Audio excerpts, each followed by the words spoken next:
It's time for the Douglas Coleman Show. Mr. Smooth and Savvy is joined by guests from all walks of life, from the entertainment industry to authors to political and social commentators, the famous and not so famous, the controversial and the light and fluffy. We have it all. Now, here's Douglas Coleman.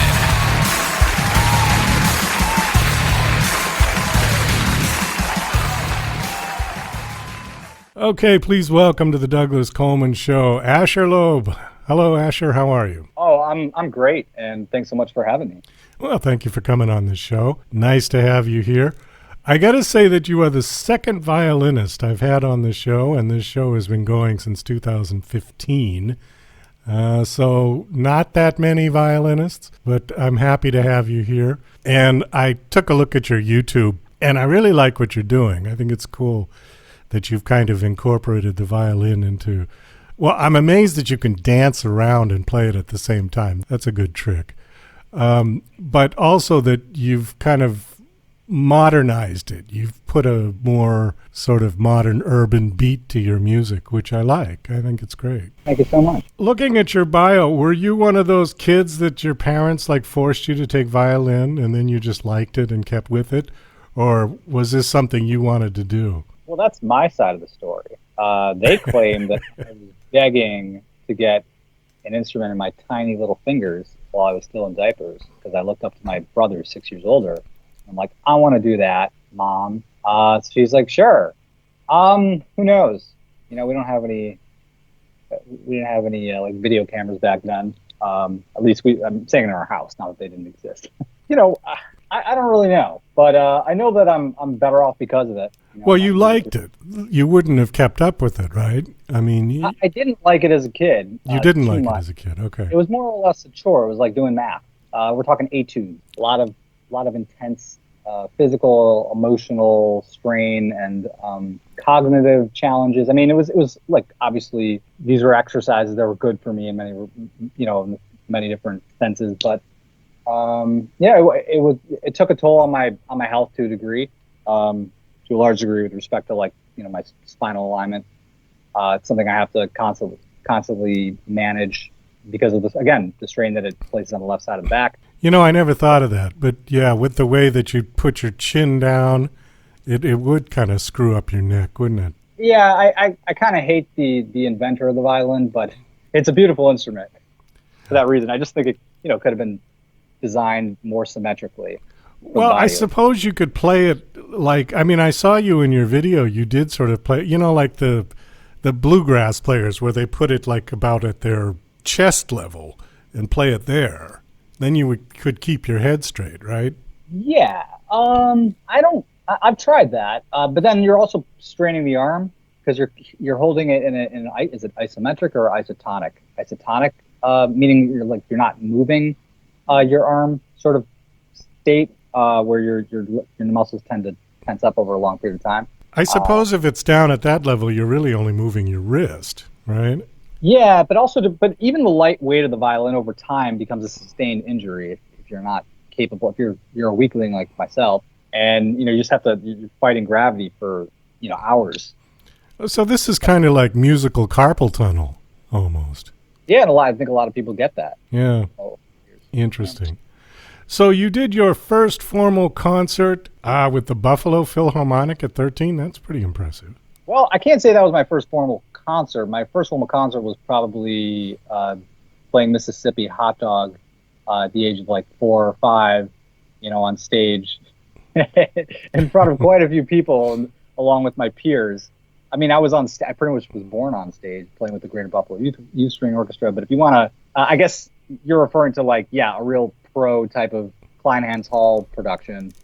Yeah, that was way more epic than the other ones. Did you have to wear a tailed suit? See if I remember. I never liked those. I think it was just a black suit and white shirt. Okay, not the whole tails penguin suit. That I think that's reserved for the conductor. I don't even remember.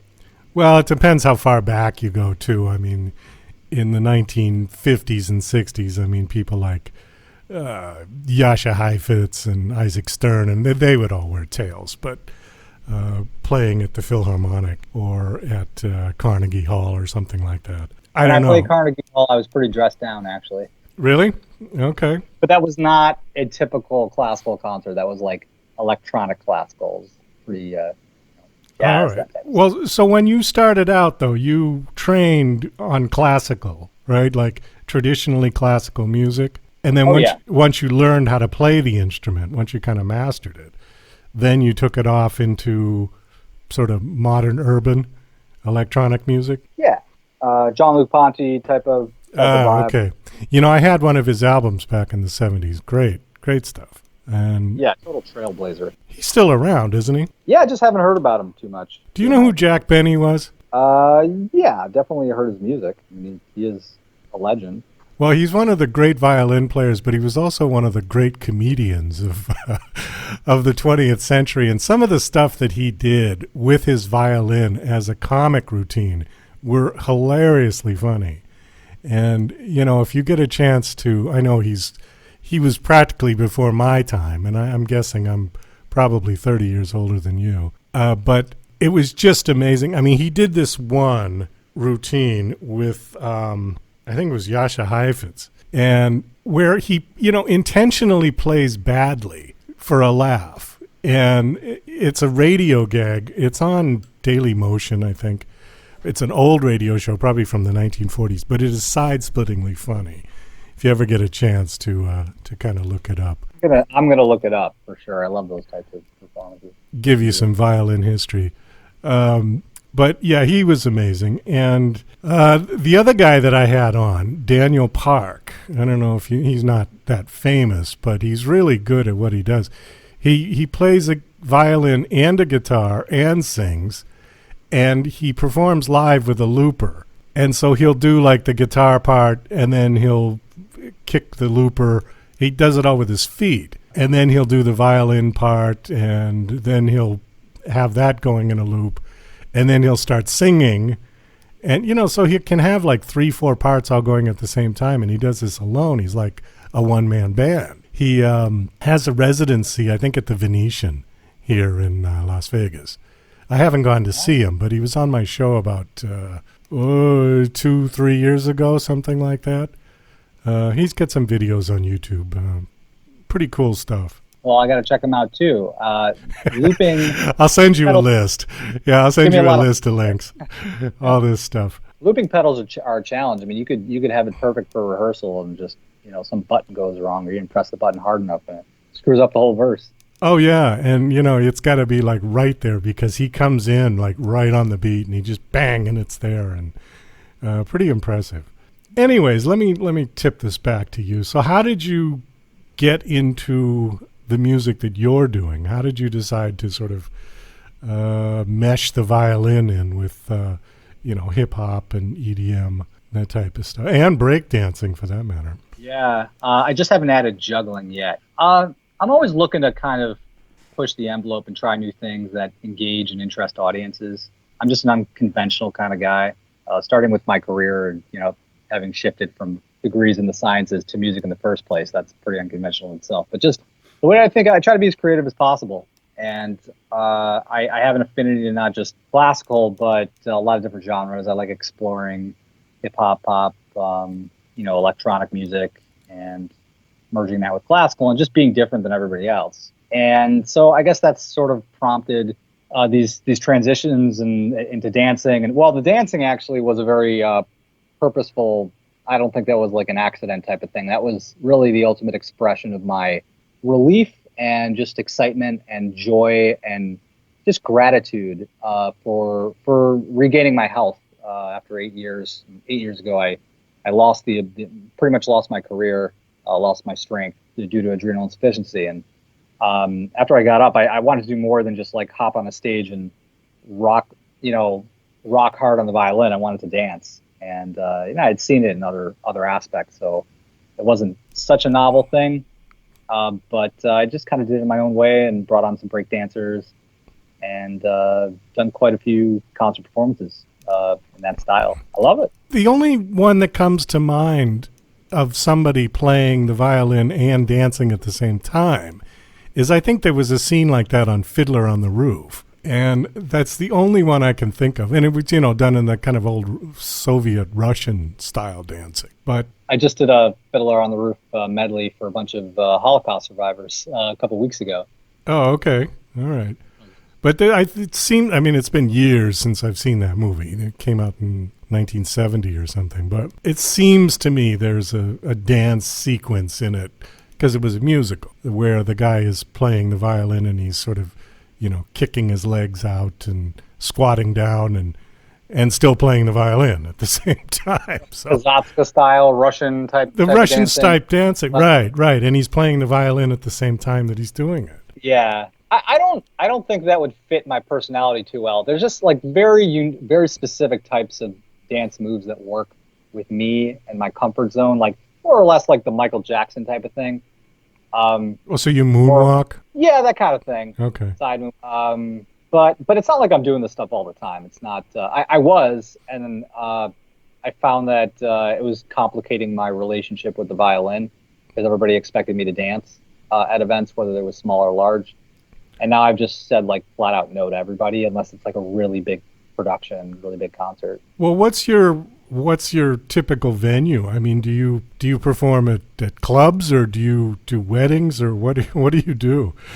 More upscale, snobby type of event halls. Okay. All right. Like event halls, concert halls, some clubs, outdoors, festivals, that type of stuff. No, nothing's really typical, because I'm just I do about like 220 some odd of these events per year. Oh, that's a lot. You're busy. Yeah, I guess. Yeah. Yeah, I guess so. You could say that. I'm sure there are people that do more than me and people that do less. But I guess I wouldn't want to do a whole lot more than 200 some odd gigs, because I really want to focus more on production and film stuff, film scores, and collaborating with artists, and more of the Spotify type of release stuff. I want people globally to be able to hear me. Okay.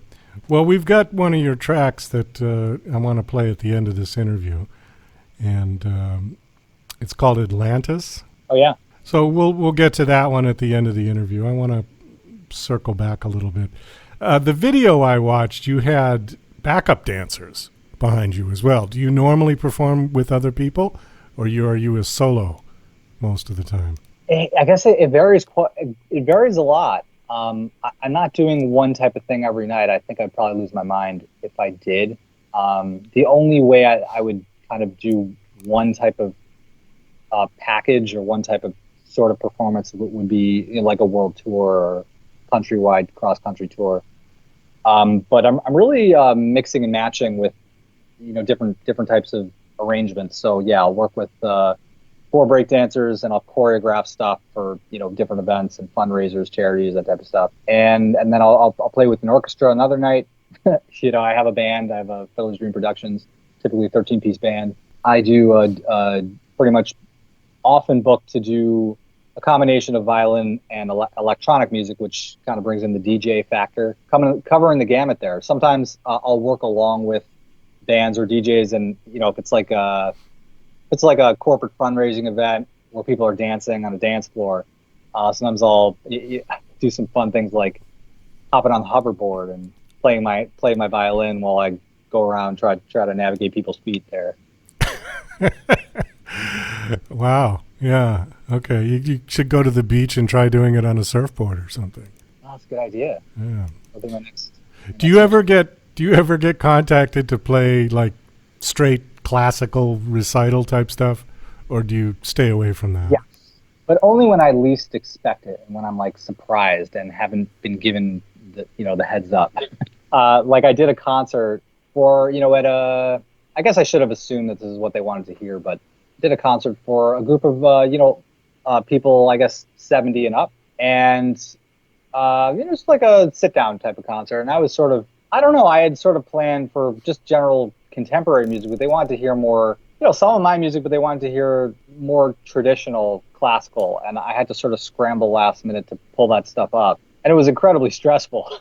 And I guess it's moments like that that force me to expand my repertoire, so that if I am in a situation, for instance, where I'm playing in front of, I don't know, a group of Latinos, I have the music for that. Or the King of Morocco. I have Moroccan music, which actually happened 3 months ago, and I was unprepared. You played for the King of Morocco? Wow. Yes, it was nuts. Tell us about that. That sounds interesting. It was on Wall Street. He's a big Wall Street investor. I guess if he's going to be found anywhere in New York, it'll be there. And I was not invited by him to do a performance. I was booked to do a performance within the same, basically adjacent space. Sort of like a private space on a rooftop at this upscale restaurant. I don't want to mention the name. I don't want to get in trouble. But he was watching me with his entourage, and at the end, he asked if I could do a performance for him. Yes, absolutely. The other thing that annoyed me was that I couldn't get it on tape. I couldn't get it on video. I actually captured him on video, and then security and the owner of the restaurant told me I needed to delete the video, right in front of them. I was like, "Oh, sure, I'll do it." He said, "No, do it now. Delete it now. He's not allowing this." The FBI was actually there when I loaded in my equipment. Why were they so uptight about him being shown on video at all? It was not them. It was him. In fact, the owner came up to me. He gives me a wink. He's like, "Don't worry, you can restore it." I'm like, "Well, please show me how, because I don't see an option on my Android." "Oh, I thought you had an iPhone." No, Android. I was not able to restore it. I gave 4 cards away to his group.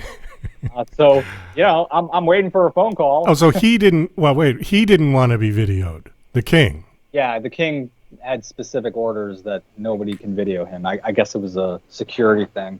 Okay. I don't know. I don't know if Obama were there, I could see him maybe saying the same thing, or his security. Well, I mean, I don't see the security risk. I mean, it's one thing. No, because it's hard to say with royalty. I mean, they're kind of in a different league than with Obama or with any president. If they're out and about, they're fair game. That's our society. Right. With the king, I don't know. But I mean, if if King Charles came to this country, he certainly the media would be all over him. And, he could only complain, I suppose, if he was in his hotel or something and people were peeking through the window. Then, sure, he could complain. Yeah. I guess I should have just pretended to delete it. I don't know. The guy was looking over my shoulder. It is what it is. Well, I'm sure it'll happen again. I don't know. Does iPhone have a recycle bin where you can say, okay, I deleted it, and it's in the recycle bin, you can just grab it again? Yeah, a bunch of people were telling me, my clients. Oh, okay. Who booked me for an event. They said, "Oh yeah, don't worry, we'll help you restore it," and then they couldn't.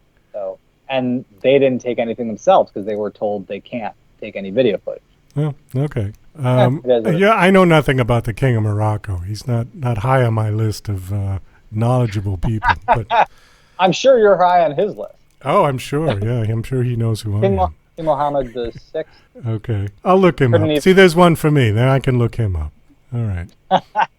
Well, how old of a guy is he? He looked pretty young. He looked like he was in his maybe 50s. He might be 60. He looked pretty young. Okay. Well, let's see. What else you want to talk about? We got to kind of wind this down, but what are you working on now?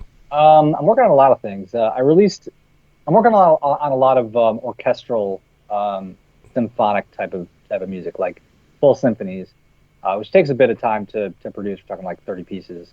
I released a Christmas symphony. I just posted it on my website because I didn't have time for the royalties. Deal with the royalties.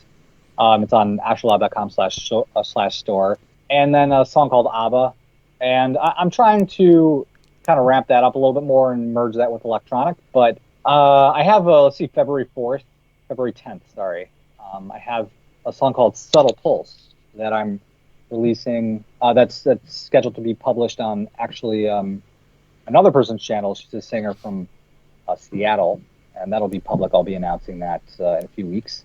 That's a beautiful song based off of one of my instrumental tunes on Spotify. So you'll if you check out my music, you'll kind of hear the similarities. But it's more or less a meditative song because she's known in the meditative world. And what else can I tell you? I mean, I'm always working on something. I'm also running around like a chicken, playing events, which kind of takes time away from my production work. Have you always made a living doing this? I mean, were you lucky enough to be able to do that? because a lot of musicians have to do something else to support themselves. But it sounds like you're busy enough with your music that it would support you. So the answer is yes. I've been doing this for 20 years. 20 years. So, I started just playing weddings. I sent in, I applied to different orchestras. They took me pretty quickly because I had a pretty big repertoire. And I was one of the few violinists that could improvise kind of properly along with the band. So I was doing that part-time, working my way through college with the intention of, getting completing other degrees, which I did in the sciences. And after wasting lots of money and time, I realized that my income was pretty much the same in music, and I was kind of enjoying it a little bit more. So with my wife's blessing, I just stuck to music. And it is a challenge. Being self-employed generally is a challenge. Sure it is, yeah.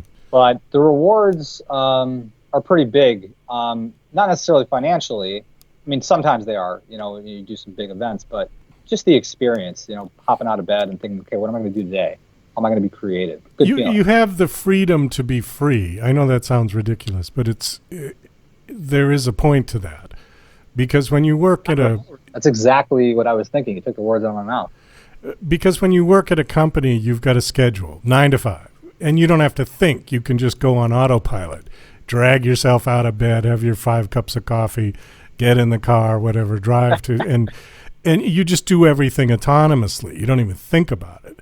But what happens is you kind of put your brain on hold, especially if it's like a more mundane type job. And you get very stale as a human being when you do that kind of work over and over. When you run your own company, every day's a brand new day. You don't know what's coming. And you've got to be on your toes.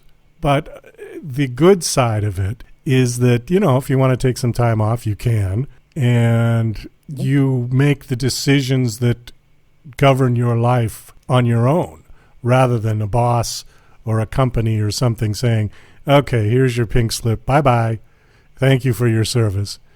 And you had nothing to do with it, and then you've got, oh my God. So you have to react to that, where with running your own company, you can act rather than react.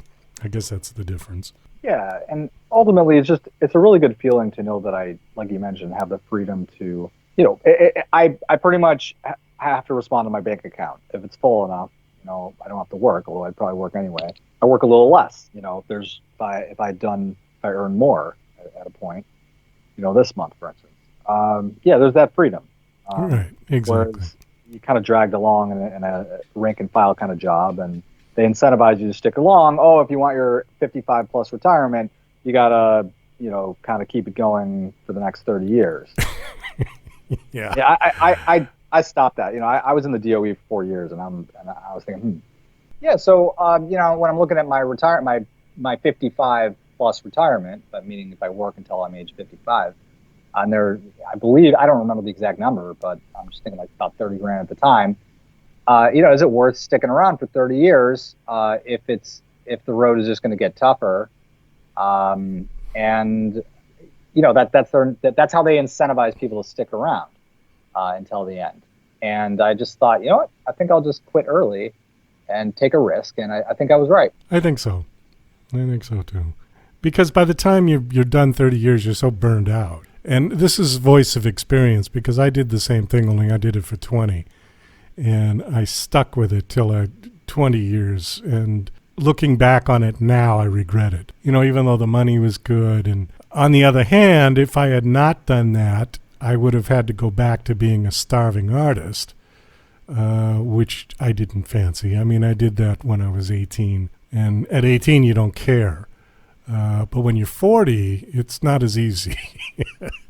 It's definitely not as easy to do. Anyways, Asher, we got to wind this down. Thanks so much for coming on. We're going to listen to your track, Atlantis. Give out your website again, please. AsherLaub.com, AsherLaub.com. And you can just find me all over the internet. Instagram, TikTok, Facebook, Spotify, iTunes, Deezer, pretty much everywhere. Well, thanks for coming on. It was nice meeting you. Nice talking to you. And best of luck with everything you're doing. I really appreciate your time. Great chatting with you. Hi, this is Asher Laub, and you're listening to the Douglas Coleman Show. And this next song is my song Atlantis. Enjoy.